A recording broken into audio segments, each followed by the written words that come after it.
желает, чтобы мы были людьми Духа. Потому что когда мы являемся людьми Духа, тогда мы будем являться и людьми силы этого Духа. И Луки 4 глава, смотрите, 1 стих. Иисус, исполненный Духа Святого, возвратился от Иордана и поведен был Духом в пустыню. 1 стих.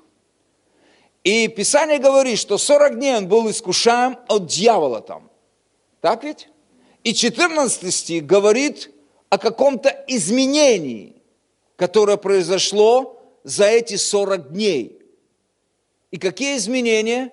14 стих там написано. И возвратился Иисус в силе Духа в Галилее. Вау!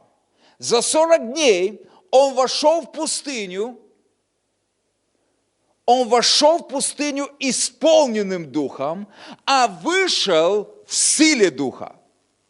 Вы чувствуете разницу? Что-то произошло за эти 40 дней. И Писание говорит, что это были нелегкие дни в жизни Иисуса.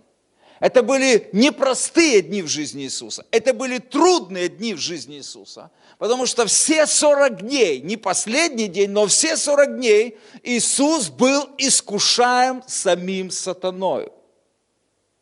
Друзья, я скажу вам, без испытания и без искушения мы ничего не стоим.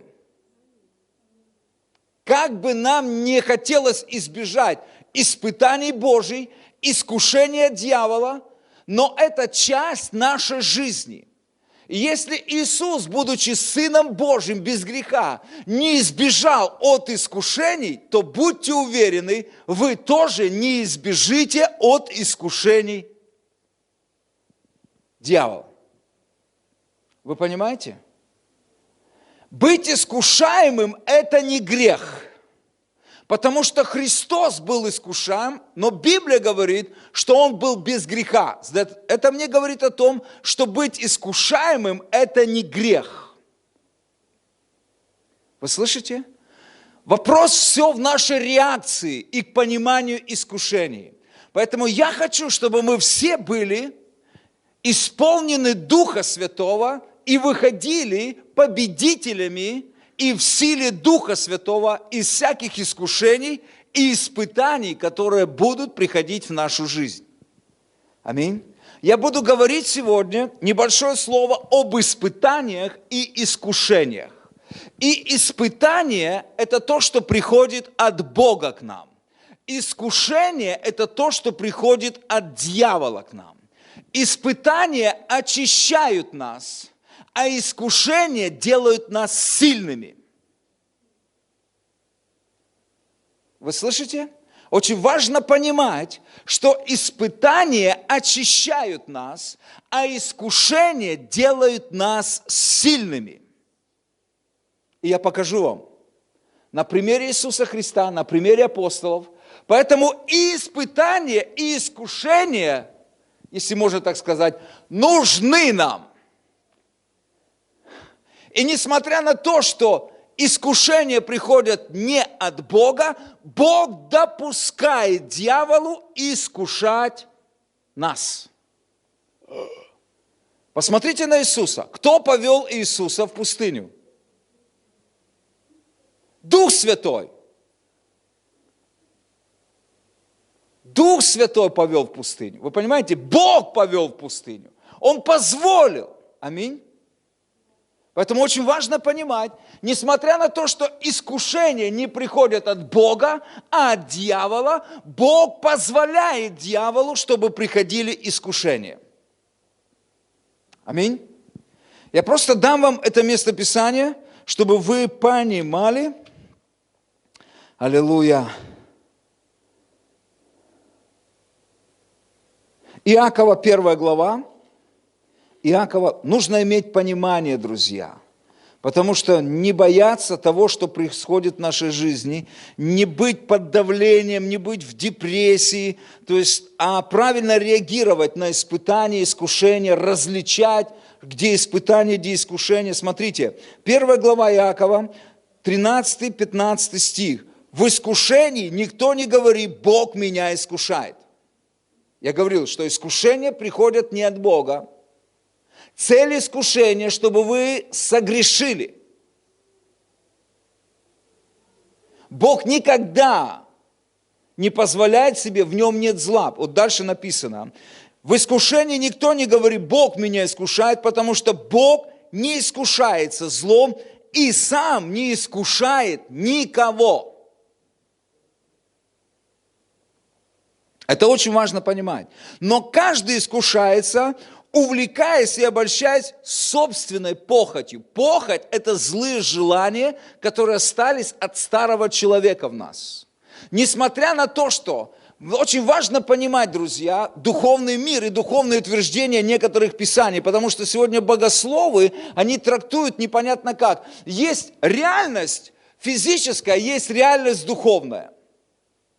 Писание говорит, что мы совоскресли со Христом и посажены одесную Христа на небесах. Когда? Сейчас. Но это духовный мир, это духовная реальность. А сегодняшняя реальность, ты сидишь здесь, в этом зале, и можешь быть искушаем. Там, где Христос на небесах, там нет искушений.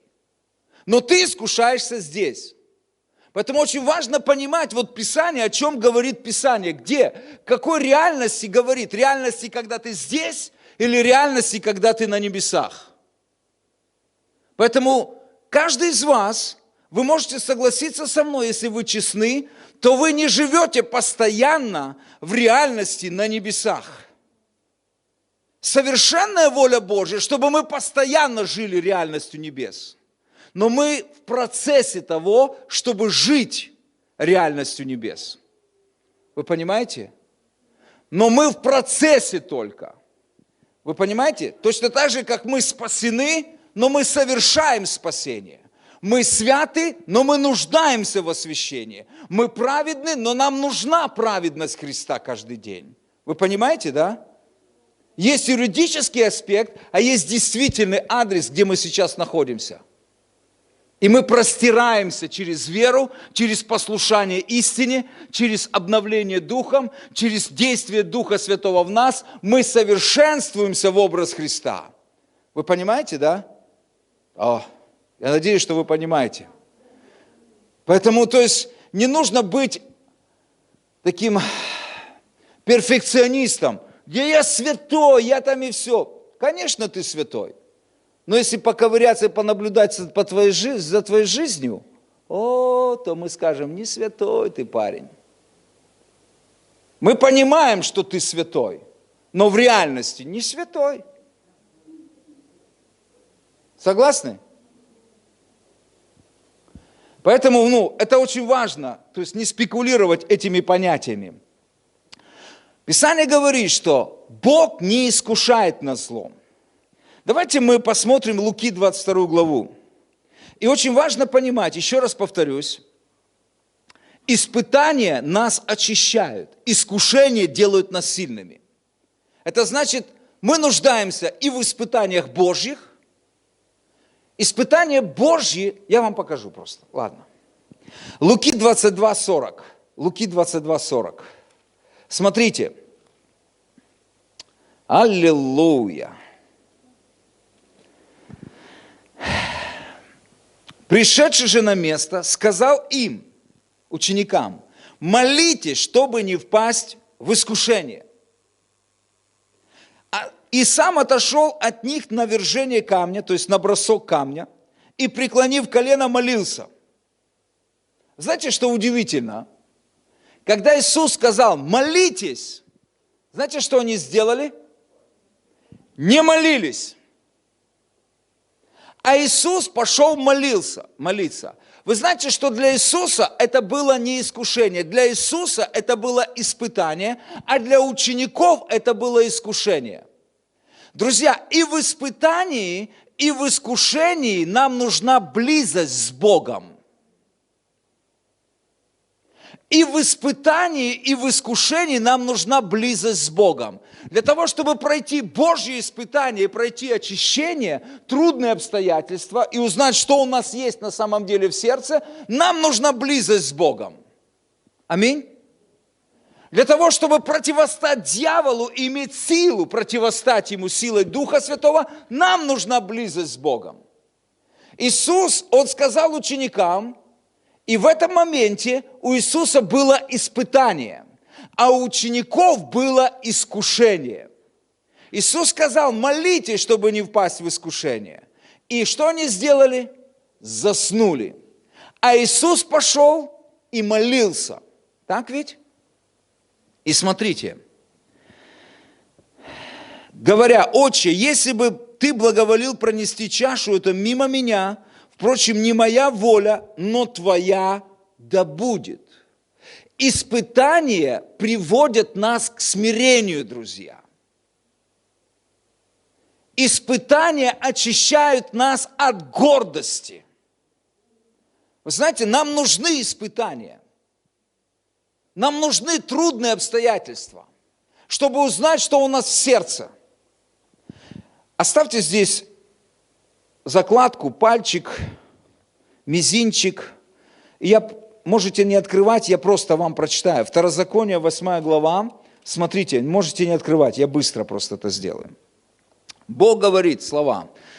2 стих. «И помни весь путь, которым вел тебя Господь Бог твой по пустыне, вот уже 40 лет, чтобы смирить тебя, чтобы испытать тебя и узнать, что в сердце твоем.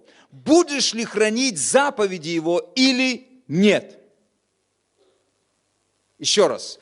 «Помни весь путь, которым вел тебя Господь Бог твой по пустыне, вот уже 40 лет, чтобы смирить тебя, чтобы испытать тебя и узнать, что в сердце твоем». Ты никогда не узнаешь, какой ты христианин, пока не попадешь в испытание. Пока ты не попадешь в трудные ситуации, ты не узнаешь вообще, что есть в твоем сердце. Это правда, друзья.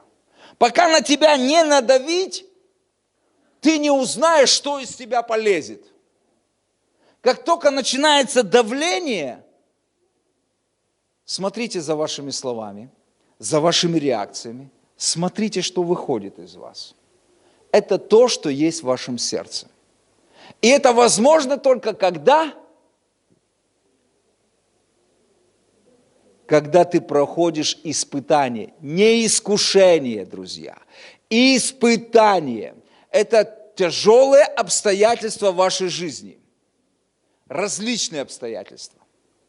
Искушения ведут вас к греху, чтобы согрешить. Испытания ведут вас к святости, чтобы очистить. Вы понимаете разность? Когда мысль прелюбодействовать – это испытание или искушение? Чтобы вы просто понимали. Это от Бога или от дьявола? Вы понимаете, да? Вопрос. Украсть деньги, соврать – это что? Это искушение. Все, что влечет вас, чтобы согрешить, это искушение. Все, чтобы проверить, все, что у вас есть в сердце, там, вы попали просто, вам не выплатили зарплату вовремя, а вам платить по счетам. Что это? Испытание. У вас нету финансов. Что делать? Вы начинаете искать Бога, вы смиряетесь, вы начинаете зависеть от Него, вы просите: Бог, помоги, дай мне выход. Вы понимаете, вы проходите трудные обстоятельства. У вас нету пищи, у вас нету хлеба, у вас нету за что платить по счетам. Что это? Это испытание. Вы понимаете? И вопрос, что происходит тогда в твоем сердце? К кому ты обращаешься, на кого ты уповаешь? Поднимается ропот? Или ты идешь и склоняешь колени, начинаешь больше и больше молиться, искать лица Божьего? Вы понимаете, да? Я хочу, чтобы вы поняли суть искушения, суть испытания. Вообще-то и то, и другое делает нас сильными, по идее. Нам нужно и испытание, и искушение. Поймите, и при искушении, и при испытании Бог вместе с нами. Аллилуйя! Но Он никогда не берет лидирующую роль в этом.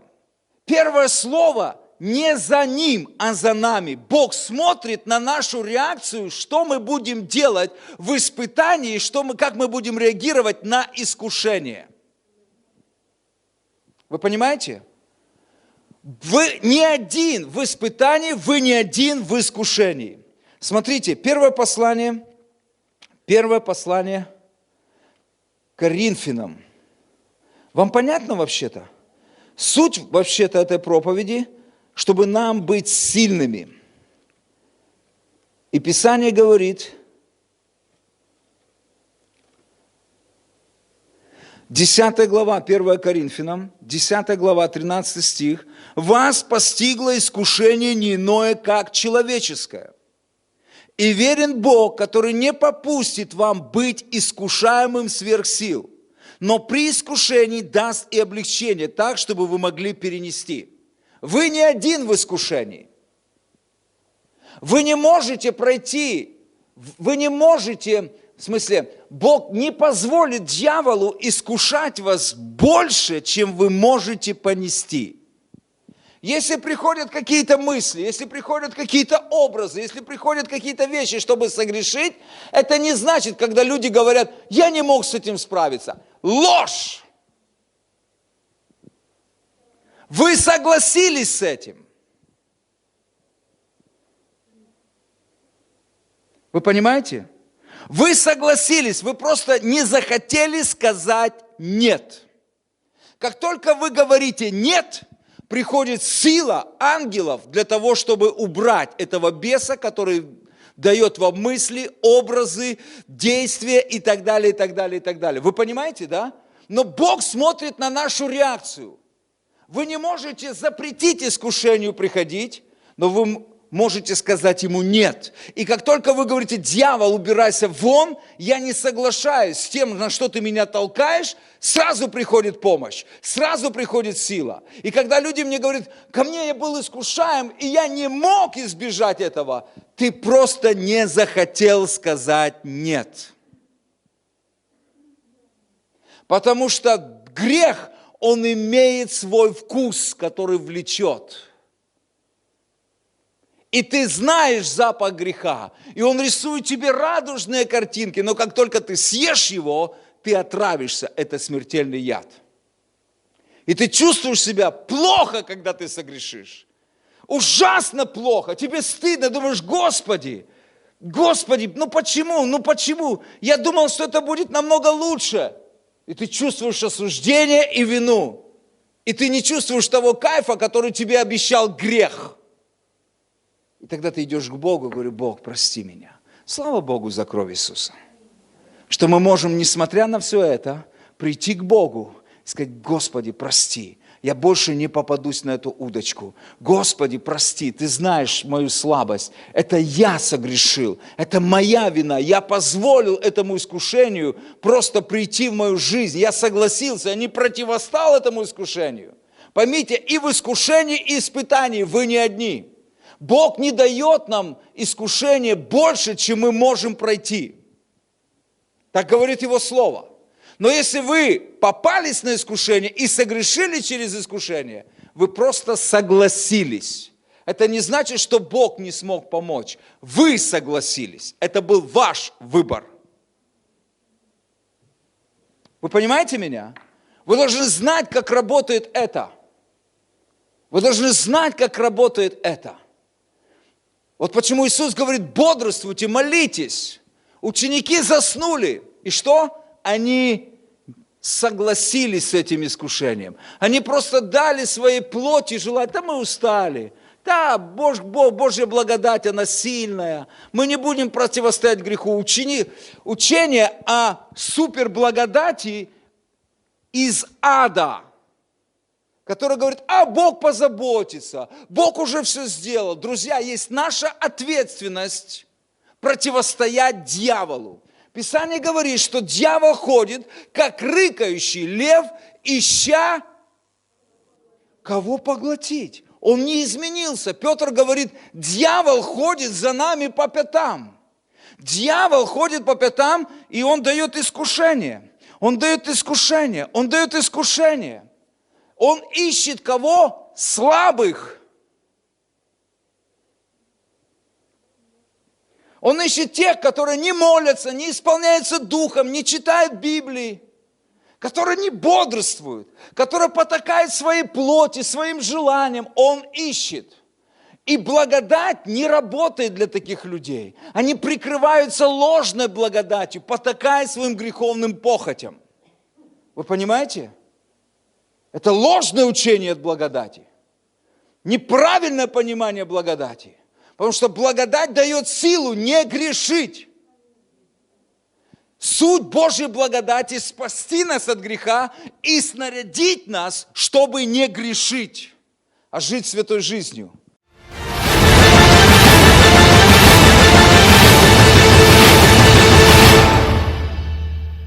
Нам просто нужна правильная реакция на все, с чем мы встречаемся.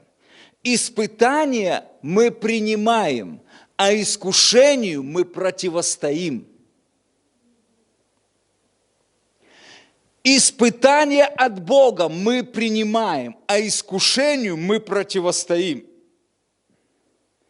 И в первом, и во втором случае нам нужна близость с Богом. Но в первом случае мы соглашаемся с Богом, это как Иисус. Помните, я говорил в Луки, что у Иисуса было это испытание. Что сделал Иисус? Он говорит: Господи, Он смирился и сказал: не моя, но Твоя воля да будет. Это было испытание. Иисус смирился. Вы понимаете? Иисус смирился. И знаете, что когда Иисус смирился, что произошло? Смотрите. Я прочитаю Луки, 22 глава, там, где вы оставили закладку. Говоря: Отче, если бы Ты благоволил пронести чашу эту мимо меня, впрочем, не моя воля, но Твоя да будет. Испытание всегда приводит нас к смирению и к очищению нашего сердца. И когда Иисус смирился, знаете, что произошло? Явился же Ему ангел с неба, и что? Укреплял Его.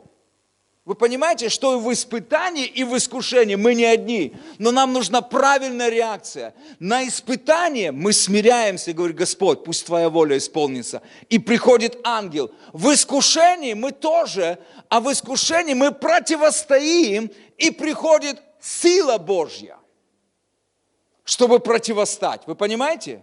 Вы не можете противостать искушению своей собственной силой.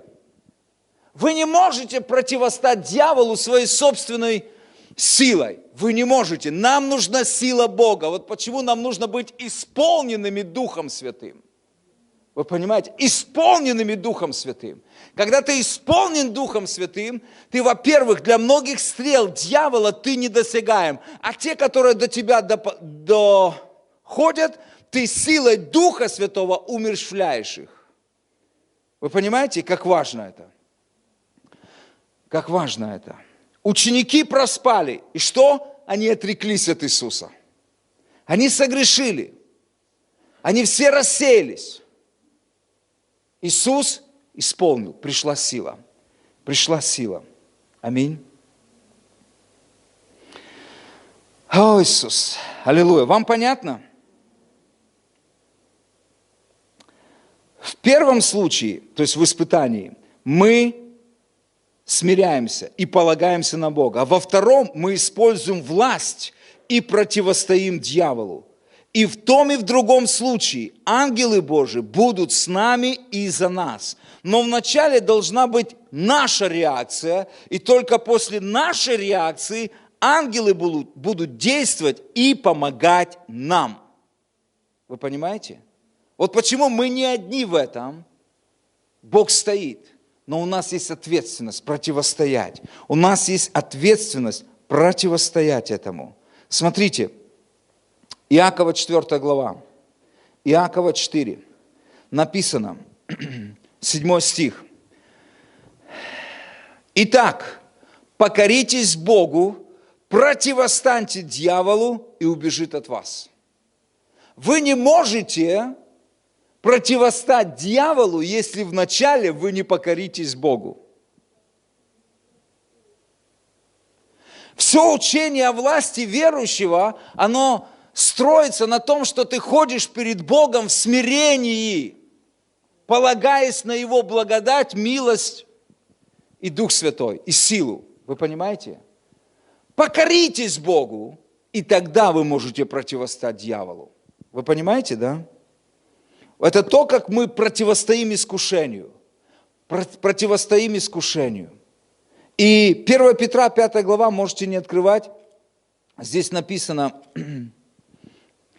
8-9 стих. «Трезвитесь, бодрствуйте, потому что противник ваш дьявол ходит, как рыкающий лев, ища кого поглотить. Противостойте ему твердою верою». Противостойте ему твердою верою. У вас есть право сказать ему «нет». И как только вы говорите «нет», сила Божья приходит и изгоняет все это искушение. Вы слышите, друзья? Мы должны быть людьми Духа. Чтобы быть людьми силы Духа, мы вначале должны быть людьми Духа. И я говорю вам сейчас, как быть людьми Духа. Я говорю вам сейчас, как быть нам людьми Духа. Как правильно справляться. Потому что вначале я привел местописание. Иисус был, будучи исполненным Духом Святым, поведен был Духом в пустыню для искушения дьявола. 14 стих. «И вышел Иисус из пустыни в силе Духа Святого». И что удивительно, в другом месте Писания, Матфея 4 глава, знаете, что там написано? Когда Иисус противостал всем этим искушениям, я говорил, что и в том, и в другом случае, и в испытании, и в искушении, Божья сила рядом с нами. Но мы включаем эту силу. В испытании, когда мы смиряемся, ангел пришел. В искушении здесь, когда Иисус противостал верой, Словом Божьим, вы увидите, что произошло. То же самое, ангелы пришли. Помните, да? Матфея 4 глава, 11 стих. «Тогда оставляет его дьявол, и вот ангелы приступили и служили ему». И в искушении, и в испытании с нами Бог. Аллилуйя! Мы не одни. Но вначале нам нужно правильно реагировать на испытание и на искушение. Испытание мы смиряемся и принимаем, и сила Божья приходит. Вы понимаете? Искушение мы противостоим твердой верой, и сила Божья, и ангелы приходят, и прогоняют это все. Вы видите, да? Вы видите это или нет? Испытание для того, чтобы очистить нас, и мы принимаем их. И испытания всегда приносят смирение. И за этим потом приходит ангел Божий. Но это наша реакция. Господь, я смиряюсь. Когда приходит испытание, что вы делаете? Вы не воюете с дьяволом, друзья. Когда приходит испытание, вы смиряетесь перед Богом. Вы ищете Его лица. Вы просите, да, Господь, я согласен, помоги мне пройти это. И приходит ангел. Вы понимаете? Приходит Божья сила, Божья мудрость, утешение. Ты пройдешь, и ты проходишь. И это не за один день может быть, потому что нужно очистить сердце, нужно увидеть, что в твоем сердце. Ты ищешь Бога, Его близости. Аминь. Но ты соглашаешься с этим. Ты не противостоишь, ты не гоняешь бесов там. Вы понимаете? Когда приходит искушение, чтобы согрешить, вот тогда ты говоришь, нет, дьявол, убирайся вон. Я не приму это искушение. Я не соглашаюсь с этим искушением. Я праведность Божья. И тогда приходит сила, другие ангелы приходят, чтобы служить тебе и сохранить тебя. Аминь. Поэтому очень важно. И мы противостоим дьяволу твердой верой. И он убегает. Деяния 12, 6 по 11 стиха. Смотрите. Я с первого так историю. Ирод взял Иакова и отрубил ему голову. И это понравилось религиозным людям в Израиле. И он думает, давайте просто подниму свой рейтинг политический. Возьму и Петра, и на праздник обезглавлю и его. Взял и Петра сторожили 4 по 4 воинов. Достаточно. И он был скован в темнице. Писание говорит, что церковь в это время молилась. Вопрос, что это было, искушение или испытание для Петра? Валентина Васильевна? Правильно, это было испытание. Вы заметили, что Петр не гонял бесов, там не ходил по камере.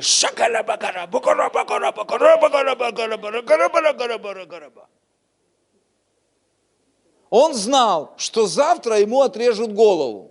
Его реакция, Елена.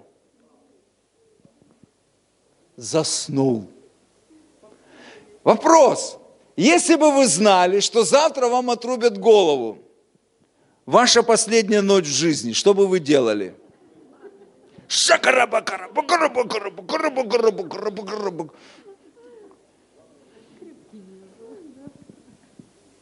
Вы понимаете?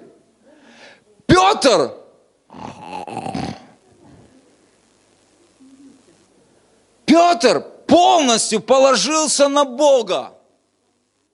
Друзья, ваша как реакция? Мы такой бы давляк ощущали. Все, попрощали все, покаялись со всех грехах. Господи, ну все, а может, Господи, нет, а нет. Ну, это бессонная ночь, 100%. Мы бы просто и рожали в духе, и каялись, и прославляли. Мы использовали бы все бы методы, может быть, какой бы сработал. Вспомнили всю библейскую школу. Всех бы бесов связали. Может еще от этого беса. Вы просто перепробовали бы все на свете. Инна, так ведь? Если бы знали все, завтра кирдык. Друзья, реакция Петра. Господи, не моя, это твоя воля да будет. Если надо умереть, умру, ну хоть высплюсь. И заснул. Друзья, я думаю, что нам нужно чему-то научиться от этого. Потому что мы, как что-то приходит, мы сразу нас трясет, мы бесов гоняем, и связываем, и смиряемся одновременно. Мы стреляем во все, мы уже куда-то попадем. Вы понимаете, мы в панике. А я вам говорю, что мы должны разобраться, что такое испытание, что такое искушение. Испытание – умри, успокойся, доверься Богу, имей близость с Ним. Вы понимаете? Но у нас же паника. Вы узнаете себя? Так же не должно быть, а? Я хочу, чтобы вы поняли это, друзья. Хорошо? Это так важно. Я для себя это проповедую также. Поэтому очень важно испытание и искушение. Петр заснул. Когда Петр заснул и смирился, что произошло? Бам! Толчок. Ангел стоит. Сразу пришла сила Божья. Сила Божья пришла. Пум, оковы упали. И Петр не связывал там, знаете, вот этих бесов и ангелов вот, территориальных. Пум, он заснул. Бог начал действовать сам. Упали. Двери открылись. Петр почесался, ангел говорит, давай, одевайся. Пошли. И он думал, я вижу классное видение перед смертью. Аллилуйя! Бог порадовал меня. Я понял, сейчас я окажусь в раю, Бог покажет, мне легче будет умирать. И он проходит мимо этих стражников. Мне нравится, я не знаю, мне бы хотелось бы посмотреть, как это было. Но я просто через себя это пропускаю. Если бы я это видел, я бы просто посмотрел на стражников. Слышишь? Сторожишь? Ну давай, я пошел. Вы понимаете, так раз прошло, ну прикольно же, ну все открывается перед тобой, ну как в сказке.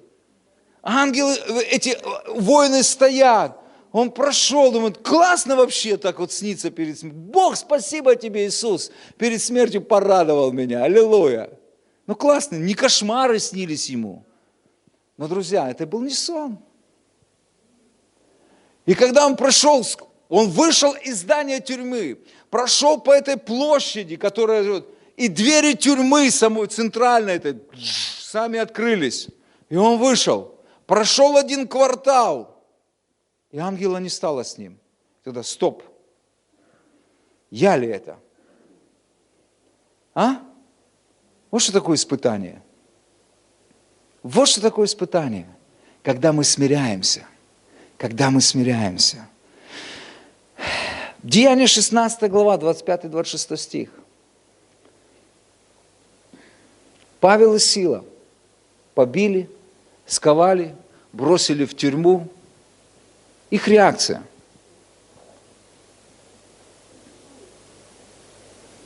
Их реакция. Бесов они не гоняли. Это было испытание или искушение? Это было испытание. И они снова положились на Бога. Они начали славить Господа. Мы не знаем, что будет завтра, но сегодня у нас есть время, в полночь, и они просто устроили хорал. Просто пение.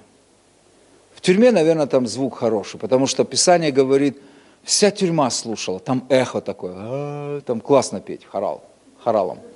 И все спали, вернее, все проснулись и слушали, как они пели.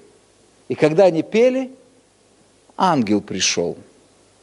Знаете, что он сделал?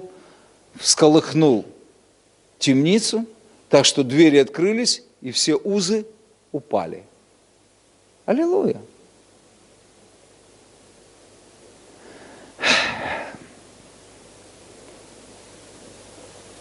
Я заканчиваю. И это не 20 минут. Друзья, когда мы знаем истинную суть испытаний и искушений, выпадающих на нашу жизнь, и когда мы правильно реагируем, знаем, как правильно реагировать на них, тогда наша реакция будет, это не уныние, а радость. Всякий раз, когда вы побеждаете искушение, вы наполняетесь силой. Всякий раз, когда вы проходите испытание, вы очищаетесь и становитесь более похожим на Христа. Но всякий раз, когда вы побеждаете искушение, когда вы говорите мыслям нет, образом нет, действием нет, вы наполняетесь силой Божьей. Больше, больше, больше. Аллилуйя. Поэтому, когда ты правильно понимаешь, что такое испытание и искушение, я теперь понимаю Иакова, который говорит, братья, когда впадаете в различные искушения, как ведите себя? Радуйтесь, потому что ваша вера будет испытана. Вы узнаете, кто вы есть. Вы противостанете дьяволу, вы исполнитесь силой. То есть это на пользу вам. Знаете, мне нравится вот это местописание, которое не всем нравится в харизматических церквях, но мы не можем переписать Библию. Мы не можем переписать Библию. Есть много вещей, которые можно в Ветхом Завете посмотреть. Сидрах, Месах и Авдинага, когда они их бросили в печь, что это было? Искушение или испытание? Испытание. Что они сделали? Они отдали себя в руки Бога. Что? Появился ангел в печи. Даниил, когда был брошен в ров, что это было? Испытание или искушение, когда его гнали за веру, за то, что он молился. Ему сказали, будешь молиться, убьем. Он говорит, не, я буду продолжать молиться. Его бросили, и что там? А там был ангел уже, и закрыл пасть всем львам. Вы понимаете? Вообще удивительно, когда мы правильно принимаем все это. Нам нужно научиться различать это, чтобы ходить во власти и в силе Божьей. Аминь. Understand? И вот это местописание, я заканчиваю им, просто потрясающе. Просто. Я верю, что мы придем. Я говорю, когда я представил себя на месте Петра, я думаю, я бы точно не спал. Если бы я знал, что это последняя ночь моей жизни. И я умру завтра мученической смертью. На сегодняшний момент я точно могу сказать, я бы не спал. Римлянам 8 глава, 28 стих. «Притом, знаем, что любящим Бога». Здесь есть любящие Бога. Вы даже себе не представляете, зачем вы подняли руки. Вы знаете продолжение. Любящим Бога, призванным по Его изволению, и вот это слово емкое, все. Скажите, все. Представляете? Все содействует ко благу. Вау. Ну, подождите, аминь. Мы соглашаемся, аминь, пока нас не прижмет. А когда прижимает, то мы сразу начинаем ой, минь. Любящим Бога, призванным по Его изволению, все содействует ко благу. Аминь. Все содействует ко благу. Бог хочет прославиться. Бог хочет прославиться. Аминь. Смиритесь пред Господом. Противостаньте дьяволу. В другом месте написано, смиритесь пред Господом, и Он вознесет вас. Аллилуйя. Потому что кого Он предузнал, тем предопределил быть подобными образу Сына Своего, Иисуса Христа. Аминь. Бог просто желает сделать нас похожими на Христа. А кого Он предопределил, тех и призвал. А кого призвал, тех и оправдал. А кого оправдал, тех и прославил. Это все равно для славы Божьей. Вы для Божьей славы. Болезнь для Божьей славы. Не Бог дал вам ее, но Бог желает прославиться, исцелив вас. Аминь. Очень правильно понимать это. Исцелив вас от болезни. Вот поэтому мы будем молиться сейчас за больных, чтобы Бог был прославлен. Не просто, чтобы сделать вас счастливыми. Поймите, ваше счастье, когда вы исцеляетесь от болезней, ваше счастье должно перерастать в славу для Господа. В славу для Господа. Вы должны свидетельствовать и дальним, и близким, кого Бог не пошлет вам. И дальним, и близким, кого Бог не пошлет вам. Господь, слава Тебе! Благодарим Тебя, Иисус, за это слово. Господь, я молюсь, чтобы Ты двигался могущественно в наших сердцах и в наших жизнях. Господь, я просто прошу Тебя, чтобы Ты двигался могущественно в наших жизнях и в наших сердцах, изменяя нас. Господь, чтобы мы были людьми Твоего Духа, чтобы мы стали людьми Твоей силы. Твоей силы, Господь. Живые послания Твоей славы, похожие на Иисуса Христа, в словах, в делах, поступках, в мыслях, в жизни, в действии, похожие на Иисуса. Господь, помоги нам, Господь, прийти в это место. Я благодарю Тебя, Господь, за все испытания, которые Ты посылал в нашу жизнь и которые Ты дал нам силы пройти. Я благодарю Тебя, Господь, что Ты дал нам силы пройти искушения, которые дьявол посылал в нашу жизнь. Я благодарю Тебя, Господь. Я благодарю Тебя. Друзья, правильно реагируйте на искушения. Нет искушений, которые приходят в вашу жизнь, которые вы не могли бы победить. Нет таких искушений. Нет таких искушений. Но если вдруг вы потерпели поражение и вы упали, не оставайтесь побежденными. Вставайте. Бегите к Иисусу Христу, к Его крови. Просите прощения. Извлекайте урок и противостойте дьяволу твердой верой. И он будет убегать от вас. И всякий раз, когда вы будете прогонять его, вы будете становиться сильнее в духовной власти, в Царстве Божьем. Аминь. Не будьте побеждены злом, но побеждайте зло добром. Благословляю вас. И сейчас мы будем молиться за больных. Не забывайте о силе свидетельства. Не забывайте о силе свидетельства. И вам нужно просто принимать это исцеление. Просто, когда люди будут возлагать руки на вас, просто ожидайте, что сила Божья будет сходить на вас. Я всегда говорю, всякий раз, когда возлагаю руки, ожидайте, сила Божья будет сходить на вас. Сила Божья будет течь. Это не вопрос ваших чувств. Вы можете чувствовать, можете не чувствовать. Это вопрос того, что на самом деле происходит. Сила Божья. Потому что Иисус сказал, возложат руки на больных, и они будут здоровы. Это не магическое действие, это просто Дух Святой, который внутри нас начинает течь.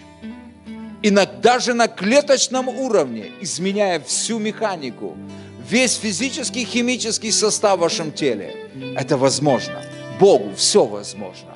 Вам нужно просто принимать это, просто довериться. Аминь. Как хотите, но делайте это. Аминь. Если вы больны, если вам нужна молитва, просто выходите сюда, мы будем это делать. В могущественное имя Иисуса Христа.